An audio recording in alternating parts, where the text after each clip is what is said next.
This is our life, 2022. Anno Domini, 2022, the year of our Lord. I think we all understand when we say the term 2022, we're talking about the years that have passed since when someone figured this was when the most impactful person who has ever lived was born and came to earth 2022 years ago. But scientifically, what that represents is basically 2021 plus 29 days and more or less 12 hours, where the rock that we live on, that we call the earth, has orbited the sun. And we know that that happens every 365.25 days in a year. We also know scientifically that this planet where we live, where us are, rotates on its axis every 24 hours, so that in every 24 hours we have a day, and we have 365 of them in a year. And so basically what that means is we have just about 9,918 hours in 1 year, or if you're more time conscious, it's 548,280 minutes in a year. And this is one of those minutes in one of those hours in one of those years. And so we value time based on the time it takes for the earth to go around the sun. Now, in 2021 years and 29 days and more or less 12 hours, that means there have been 17,716,944 hours since year one, the first day of year one. And I'm rounding up to noon, so we haven't quite got, it's more like 9:43 and 20 minutes or something like that. But that's a lot of time.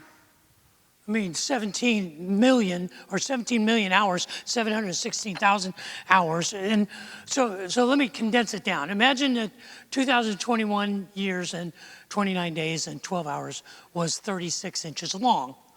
This was a ruler that represents the 2021 years since the birth of Christ.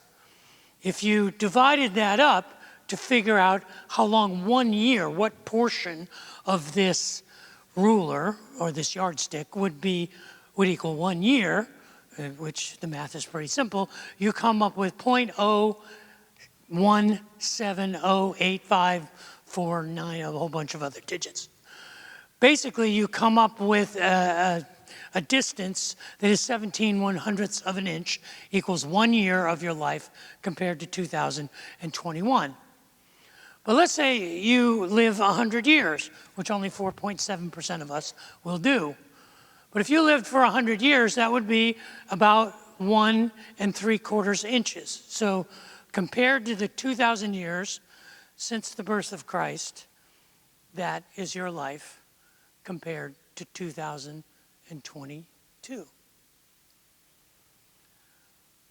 What does this have to do with anything? Well, it's all about perspective. What we want to talk about today is perspective. 3 weeks ago, we began a class. It wasn't really a class. I pretended it was a class in maritime navigation. I said, if you're here for 4 weeks, you'll get a Coast Guard certification in foul weather navigation or inclement weather sailing. But the reality is we're not talking about navigating in a maritime environment. We're talking about navigating in a real life environment. How do we navigate through the storms, through the traumas, through the struggles of life? And the curriculum for this course is based on 2 stories from the life of Jesus of Nazareth. 2 stories where Jesus was on the water, where he was at sea. The first story is a story about Jesus calming the storm at sea. It's recorded for us in Matthew chapter 8 and in Mark chapter 4 and in Luke chapter 8. And if you were here last week, you realize the brilliant Stephanie Rollins gave us a summary of what is going on in the story from Luke's perspective. And from Luke's perspective, it comes down to this idea that Jesus is just like us, and he's in the boat with us. That while we may believe that he's not paying attention or he's sleeping, he is in fact going to get us to the other side. And the story of the calming of the sea is a reminder of God's presence with us in the storms.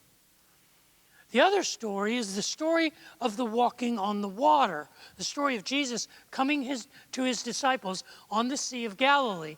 And it's recorded for us in Matthew chapter 14 and in Mark chapter 6 and in John chapter 6. And the story of the walking on the water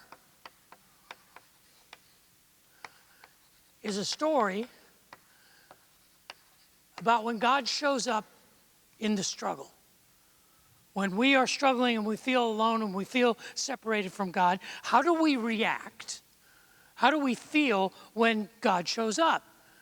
And each of the stories in Matthew and Mark and in John end differently, because each of them give us a different perspective of how we might react when God shows up and the cancer is in remission and your child is going to be fine and you are going to keep your job and the thing that you were afraid of does not come to pass. How do we respond to that? Matthew tells us the story of Peter walking on the water. It's a story of confidence and enthusiasm. And that's how we react when God shows up in the struggle and things turn out okay. And it didn't go as bad as we had thought. And we celebrate that and we jump out of the boat and we're excited. And sometimes that's how we react, and that's fine. But Mark shows us the other side of it. Mark's perspective was that the disciples had hard hearts.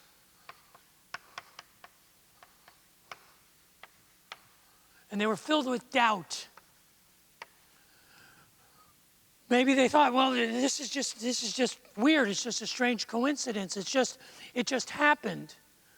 I can't explain it, but I don't believe it. I'm not sure I understand it. And the skeptic in us and the doubter in us takes over, and we reserve our enthusiasm. We hold it back. But John has a totally different perspective. In John chapter 6, we have the story of Jesus walking on the water. It's just 6 sentences in John chapter 6.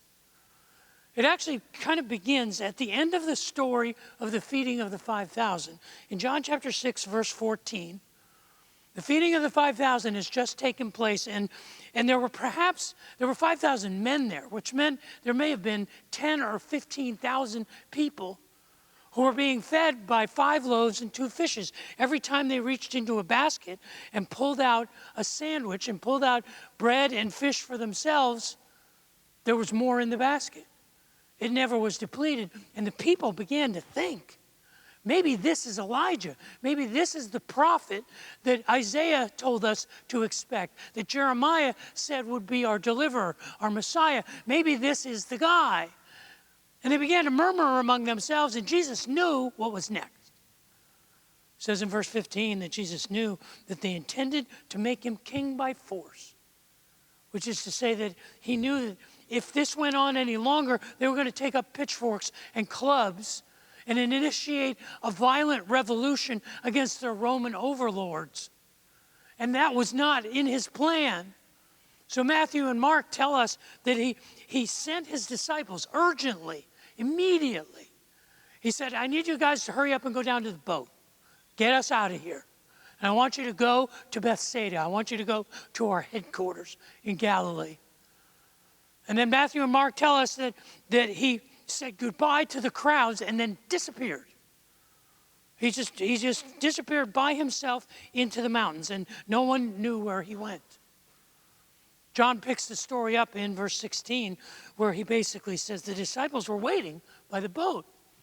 till the evening came, until darkness fell, until late in the day. And when Jesus didn't show up, they thought, well, maybe he's walking around the shore of Galilee, so we won't go to Bethsaida, we'll go to Capernaum. So they set out for Capernaum, trying to head him off at the pass. But it says that suddenly, as soon as they got out, a strong gale blew against the ship, and it was a headwind, and it blew them off course. It blew them 3 to 4 miles off course. And they were out in the middle of the Sea of Galilee when suddenly they saw Jesus walking toward them on the water. Matthew and Mark tell us it was 3 o'clock in the morning. 3 o'clock in the morning, they saw this figure coming to them, sinking below the waves, and then walking on the crest of the waves, and then down in the valley of the waves, and coming toward them. And it says, John says, they were terrified. No duh. 3 o'clock in the morning, this figure's coming toward them, and Jesus calls out to them, don't be afraid. I am here. And then in verse 21, he cuts to the chase. He says they were eager to get him in the boat. They didn't know how long this miracle was going to last. They were eager to get him to the boat. And then John says, as soon as they got him in the boat, immediately they arrived at their destination. Hold on a second. Wait, whoa, slow down a minute. I thought the walking on the water was defying physics. I thought that was the miracle. What John seems to be implying is that in an instant, the boat and all of the people in it were transported at least 3 to 4 miles to the shore in the village of Gennesaret. Instantly, immediately, they arrived at their destination.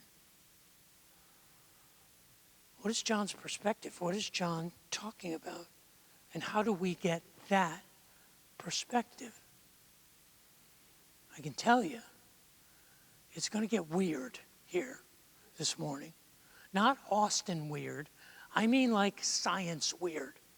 I mean like really strange. Because I'm going to go all Picasso on your ass. And I know, I just said ass in church. And because it's going to get weird, and because I just offended some of you, maybe we should pray.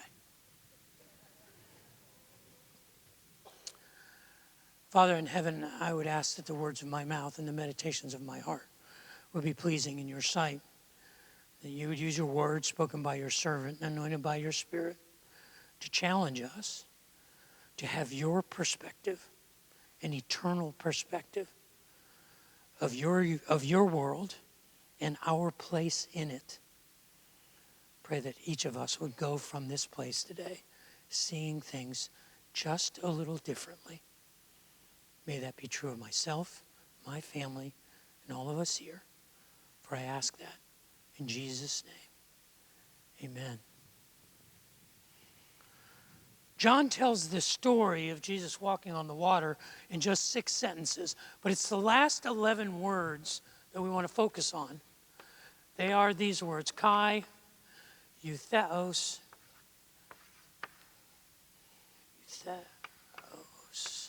Egeneto, Jom-ta, Oilon, Ace, Epi, Tace, Gace, Upego, Pagon. Literally what this says, and immediately they became, or they arrived, the boat at the land or at the place to which they had, oh, I forgot 2 words, didn't I? Yeah, ace, hey. Okay, ace, hey. To which they were going. I know you were noticing that, and you were like, doesn't he know what he's talking about? But But the focus of what John is saying is on these two words. Immediately they arrived. Immediately they became. And to understand what he's saying, we have to look at this through two different lenses. The first is the lens of language and conscience or consciousness. The second is the lens of space and time.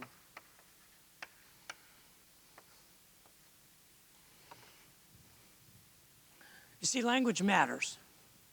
Language is important. If you don't believe me, then you didn't hear what I said just a few moments ago when I said the word ass in church. Because it bothered some of you. And that's a good thing.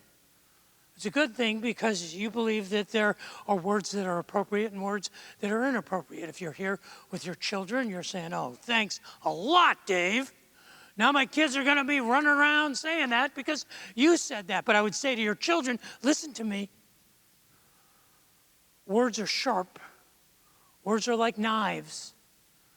You always have to be careful when you use your words because words have the power to hurt or they have the power to heal. And we should always be careful with our words. Remember that old children's limerick? Sticks and stones may break my bones, but names will never hurt me. You remember that? It's a lie. Because only sticks and stones, all they can do is break your bones. But words, names, can traumatize us for our lifetime, can cut into our souls. And unfortunately, we live in a postmodern information age. We live in a world where we have monetized language, and language has become completely utilitarian. We use words to mean whatever we need the words to mean. And we have lost a sense of true agreement on what our language is supposed to mean, the difference it is supposed to make. If there was ever one person who understood the power of language, it was the guy who told us this story about Jesus walking on the water, the Apostle John. And I know he knew how important and what the power of language was because the very first sentence of his story of Jesus' life begins with, in the beginning was the Word. And the Word was God. And the Word was with God. In verse 14 he says, and the Word became flesh and lived among us. And we got to see all of God's glory in ways that we could understand, full of grace and truth. See, language is the only way we understand the universe that we live in and our place in it. The study of consciousness is really a study of language. It's a multidisciplinary study. To engage in the study of consciousness, we have to be well versed not only in basic biology but also in neuroscience. To understand and to have discussions about consciousness, you need to be familiar with philosophy and psychology and psychiatry. Any educated conversation about consciousness even involves an awareness of mathematics and physics. It's one of the most complicated academic subjects that we can pursue, consciousness. And the study is just in its infancy, and one of the ways that academicians have sort of summarized what consciousness represents is what they call the UTOK. UTOK.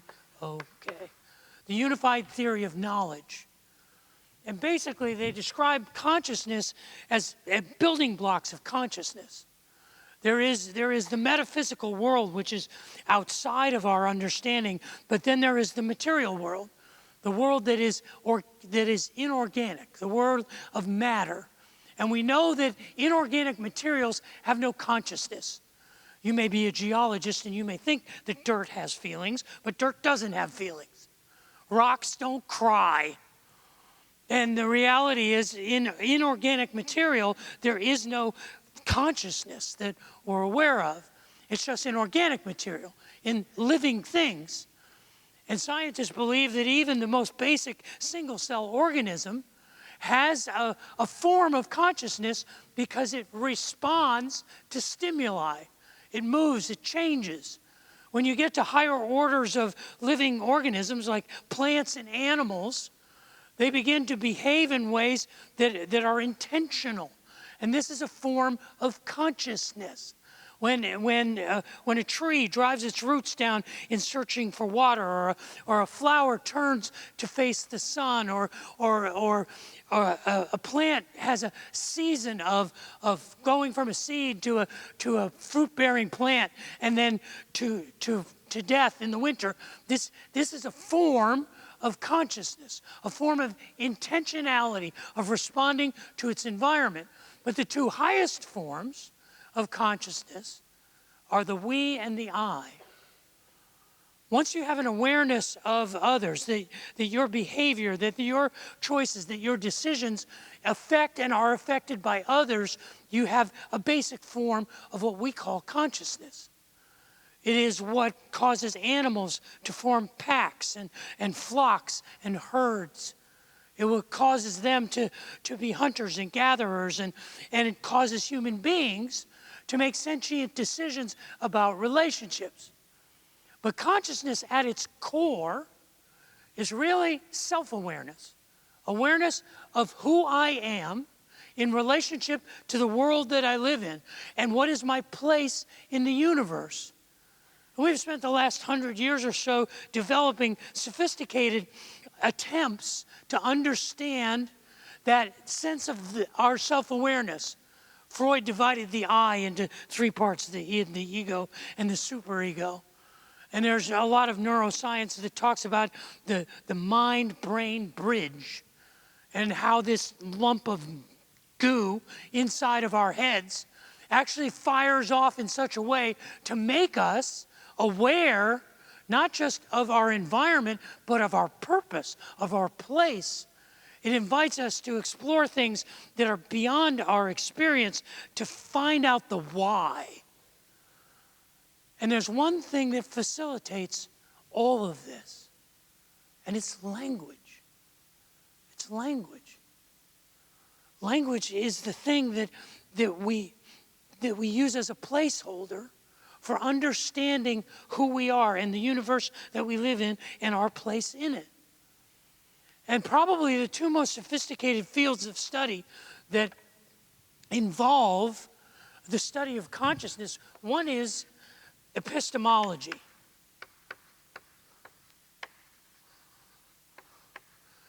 Epistemology is the study of how do we know what we know? What is knowing?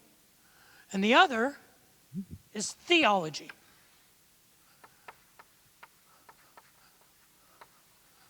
How do we believe what we believe, or why do we believe what we believe? There's a nerdy old cartoon of a theologian sitting on a mountaintop. And he's sitting there, and a person who looks like a scientist is climbing up the side and gets to where the theologian has been sitting. And this theologian says, "I've been waiting for you." And the reality is that where we live is in this space in between what we know and what we believe. And in between what we know and what we believe is what we consider to be true. You hear it all the time. We use the words knowing and believing interchangeably. Remember this COVID thing that's been going on for 2 years? If you listen to scientists and politicians and experts talk about what they know about this, often they interchange the word know for believe. We know this, no, we believe this. And this is where we live. We live in the language in between knowing and believing.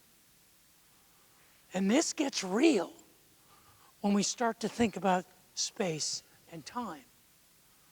Because space and time is a consideration of this: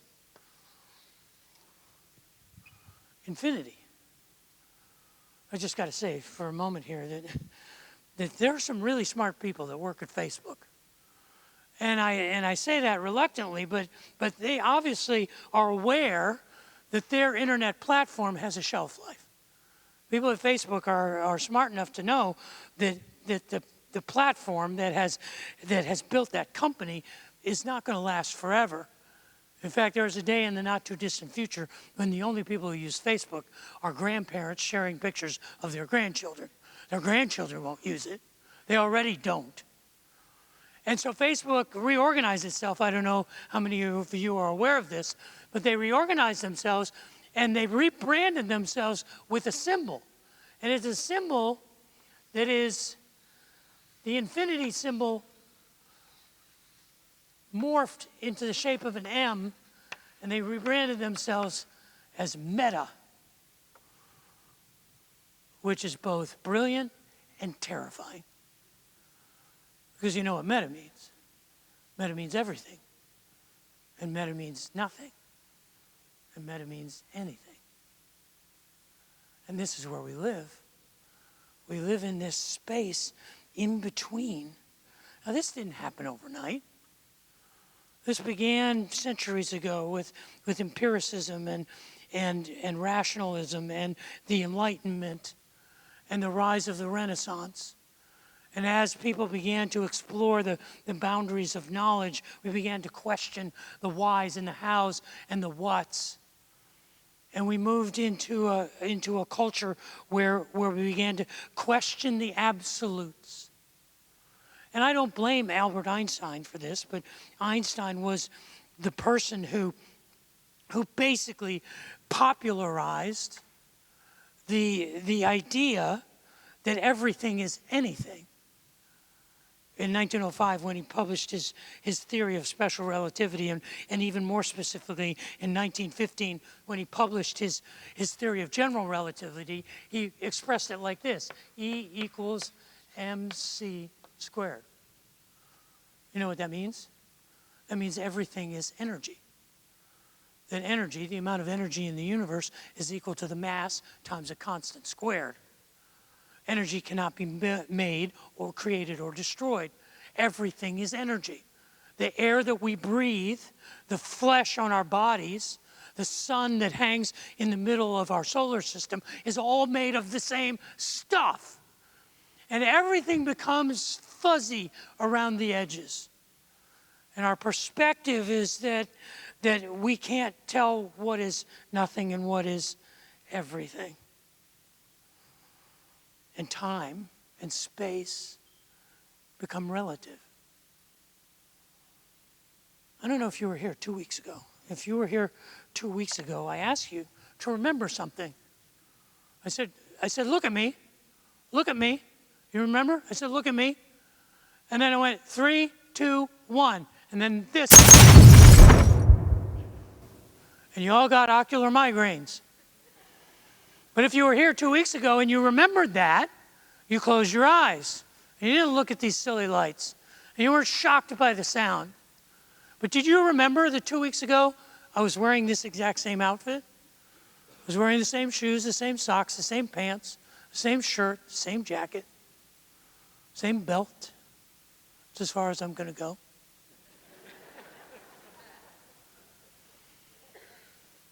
But the question isn't, do you remember that event 2 weeks ago? Because perhaps if you were here and you just saw that, you had forgotten about it and you remembered it. The question is, do you remember everything that happened to you in the 2 weeks in between? When that happened 2 weeks ago and when that just happened now? What do you remember? How accurately do you remember it? Do you remember every moment, every minute, every second? Or does time start to compress? Does our memory start to fold time in on itself so that what we remember are moments, what we remember are events? What we remember is not what we know, but what we believe. See, this is what Picasso was doing. When I was a teenager, I went to the Museum of Modern Art in New York City, and they were having a Picasso exhibition. And the centerpiece of the exposition of the exposition was a gigantic painting. It's got to be 30 feet long and 12 feet high. Took up an entire wall of an exhibit space. It's a painting from 1931 that Pablo Picasso painted called Guernica. And he was representing the atrocities of the Spanish Civil War and portraying the massacre that took place in the northern Spanish village of Guernica. And when you look at that image, what you feel and what you recognize is the horror and the terror of that image. But I would challenge you to recognize any individual there. It's the same with his portraits, and the Cubist idea that Picasso popularized was a form of art that changed from the Renaissance idea where art was meant to represent reality exactly. You paint a picture of a king or a prince or a duke or a duchess so that people would see it and say, I know who that person is. Picasso's paintings said, oh, I know that's Sally, that's Karen, that's Susan, that's my wife. No, you don't know that. You just believe that. And Picasso managed to put on canvas the world that we live in, the world caught between what we know and what we believe. You see, what it comes down to is our perspective. What's more important, the things that we know or the things that we believe? See, this is what John is pointing to. In the two words in John chapter 6, verse 21, theos egeneto. Immediately we arrived. Immediately we became. Immediately we were at the place where we were going.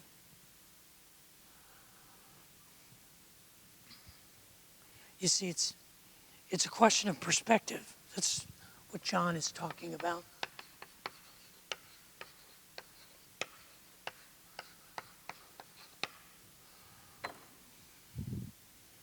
This is your life. This is our life. If this is 100 years, on a scale where 2,021 years and 29 days and 12 hours is 36 inches. This is your life.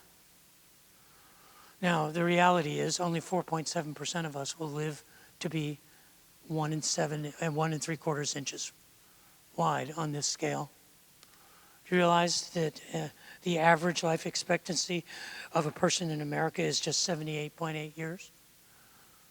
It's amazing when you think that just 50 years ago, the average expectancy was just 69 years. In 1900, the average life expectancy in the United States of America was 48 years. Scientists believe that by the year 2050, not 4.7% of the people will live to be 100, but 10% of the people. Most of us won't be around to see it because this is all we've got. But this is just 2021 years.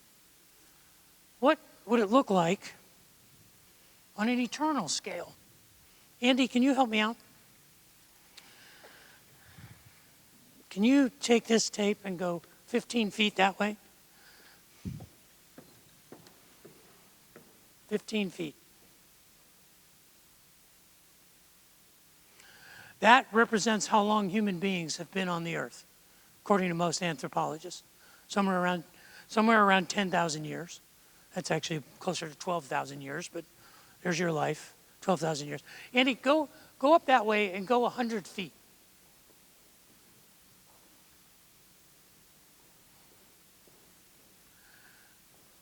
Just keep going. Go ahead, just go up the steps. No, go up the other steps on the left. Left. Okay, go up that way. You're going to go out those doors over there, Andy. Andy, you're going to go out those doors. Yeah. So go over there.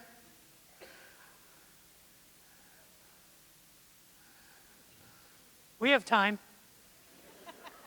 since that's what we're talking about, time. Now, when he gets to 100 feet, I'll tell you, I'll ruin the surprise. It'll be 3 pews from the mezzanine. Keep going. Go. Go. Our time is being warped.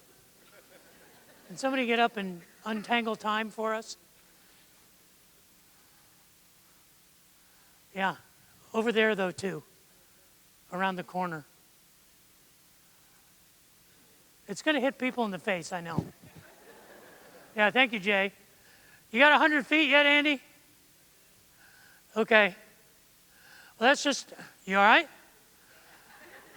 That's about 60,000 years. There were dinosaurs roaming the earth where Andy is at. Now, Andy, go out to 300 feet. Go out the doors. Go. Go. Now, there's a 300-foot tape, so he can't go any further than that. But I'll tell you where he's going to get to. He's going to get to the middle of the Circle Drive, just outside of the building. Can somebody, Andy, when you get out there, start rolling the tape up? All right? So he's out there. Now, astrophysicists, people who are in the business of studying such things, believe that the universe began 13.8 billion years ago. This is your life. This is just about 200,000 years. 13.8 billion years, if you go that direction, for 3,900 miles, you will miss Hawaii by 200 miles. And this is your life. What John is inviting us to do. Do I believe that immediately, instantly, the boat arrived at the shore? Sure, why not? Jesus is walking on the water, for crying out loud. The laws of physics went out the window early on. So if he wanted to transport the boat from 3 miles offshore to the shore in an instant, child's play. But really, whether or not that happened in that instant, or whether it just seemed like that instant, what John is saying is that it's our perspective of God's arrival and God's provision, an eternal perspective that guides us in the storm. God shows up when we remember 13.8 billion years, and that this is our life.